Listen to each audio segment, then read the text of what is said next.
कुछ जख्म इतने गहरा होते हैं कि वो सिर्फ इतिहास की किताब में सिमट कर नहीं रहते, 100 साल बाद भी उन लोगों के दिलो दिमाग में ताजा रहता है। ऐसा ही एक जख्म 1946 के एक दिन बना था जिसने भारत के सीने पर विभाजन का एक काला अध्याय लिखा। आज हम उसी जख्म की बात करेंगे जिस पर हाल ही में एक नई फिल्म आ रही है जिसका नाम है The Bengal Files. The Bengal Files का ट्रेलर रिलीज हो चुका है और फिल्म जल्द ही रिलीज होने वाली है। क्या ये फिल्म सिर्फ इतिहास को पेश करती है या इसके पीछे कोई खास नजरिया है? या ये फिल्म एक सच्चाई को सामने लाने की एक साहसपूर्ण कोशिश है या इतिहास को एक विशेष तरीके से पेश करने का एक हथियार है? आज हम इस विवादित फिल्म की गहराई में जाएंगे जहां डायरेक्टर ने 1946 के उन डरावने दिनों की घटनाओं को दिखाने की कोशिश की है। हम एनालिसिस करेंगे कि फिल्म में इतिहास को कैसे पेश किया गया है। नमस्कार दोस्तों, मैं हूं सुमंत और आप देख रहे हैं रिच जिंदगी यूट्यूब चैनल। आज हम एक ऐसे विषय पर बात करेंगे जो इतिहास, राजनीति और फिल्म का एक पेचीदा मिश्रण है। चलिए शुरू करते हैं। द बंगाल फाइल्स को समझने के लिए हमें पहले उसके डायरेक्टर के नजरियों को समझना होगा। विवेक अग्निहोत्री अपनी फाइल्स रिलीज के लिए जाने जाते हैं। उनकी हर फिल्म एक विवादित ऐतिहासिक घटनाओं को अपने नजरिया से पेश करने की कोशिश करती है।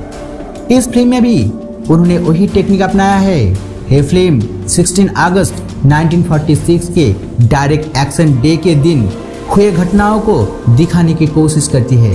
फिल्म का मकसद इतिहास के एक कम चर्चित और दर्द भरा अध्याय को सामने लाना है जो मुख्य धारा इतिहास की किताबों में ज्यादा विस्तार से नहीं लिखा गया है।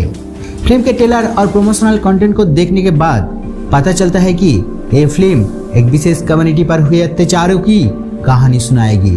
फिल्म में जो इतिहास बयान किया गया है उसके मुताबिक 16 अगस्त को मुस्लिम लीग के बुलावे पर कलकत्ता में एक शांतिपूर्ण समावेश होने की बात थी, लेकिन वो समावेश जल्द ही एक भयानक दंगे में बदल गया। फिल्म में दिखाने की कोशिश की गई है कि इस दंगे के पीछे राजनीतिक नेताओं का उस्काना और कुछ उच्च पद के अफिसरों के पीछे से समर्थन था।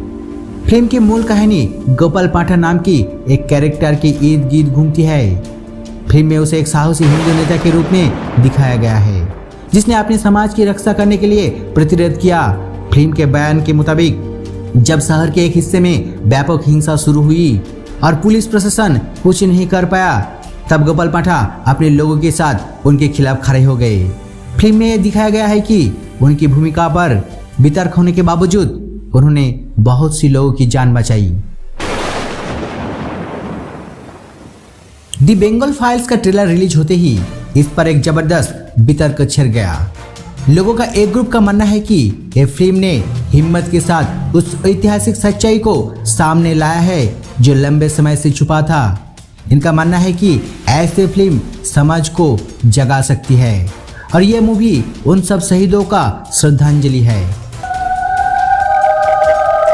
दूसरी तरफ समालोचक कहते हैं कि ये फिल्म एक राजनीतिक मकसद से बनाई गई है। वो मानते हैं कि ये फिल्म इतिहास के एक पेचीदा और दर्द भरी घटना को सरलीभूत करके एक विशेष राजनीतिक एजेंडा को लोगों में फैलाने की कोशिश कर रही है। डायरेक्ट एक्शन डे के दंगे में दोनों तरफ के लोगों को जान का बहुत नुकसान हुआ था और हजारों लोग मारे गए थे। ये कोई एक तरफा घटना नहीं थी बल्कि एक भयानक सांप्रदायिक हिंसा थी जिसने शहर के दोनों हिस्सों को प्रभावित किया था। समालोचकों के मुताबिक फिल्म सिर्फ एक तरफ का बयां पेश करके इस ऐतिहासिक घटना को विकृत कर रही है और समाज में फूट डाल रही है। ये वितर्क साबित करता है कि द बंगाल फाइल्स सिर्फ एक फिल्म नहीं है बल्कि ये एक ऐसा विषय है जिसने इतिहास के एक संवेदनशील अध्याय को फिर से चर्चा में लाया है। तो आखिर में सवाल एक ही है, जब कोई फिल्म इतिहास की बात करती है तो क्या हमें इसे एक पूरी सच्चाई की तरह मानना चाहिए या इसे और गहरी रिसर्च के लिए एक संकेत की तरह देखना चाहिए? हमें देखना चाहिए कि ये दंगा किसने पहले शुरू किया और वो कौन है जिसने इस दंगे के लिए पहले उस्काया और फायदा लूटा, इतनी लोगों की मौत के ठेकेदार बने। द बंगाल फाइल्स सिर्फ एक कहानी है या ये सच्चाई की एक खोज है? फिल्म के डायरेक्टर विवेक अग्निहोत्री के मुताबिक इन्होंने 5 साल तक इस घटना पर रिसर्च करने के बाद ही ये फिल्म बनाया है। उन्होंने कहा कि इसमें कोई डायलॉग या कहानी उन्होंने खुद से नहीं बनाई। उन्होंने ये भी कहा कि कोई भी इस फिल्म के खिलाफ सुप्रीम कोर्ट में केस कर सकता है। भरोसा होगा मैं सुप्रीम कोर्ट तक जाऊंगा, मैं लड़ूंगा चाहे जो करना पड़े। आपको क्या लगता है, ये फिल्म देखनी चाहिए या इसे दूर रहना चाहिए? अपनी राय कमेंट में जरूर बताइए। तो दोस्तों, इस कहानी का सफर तो यहाँ खत्म हुआ। भारत हिंदुओं का राष्ट्र है। लेकिन रहस्य की दुनिया में हमारा सफर जारी रहेगा। अगर आप इसे मिस नहीं करना चाहते हैं तो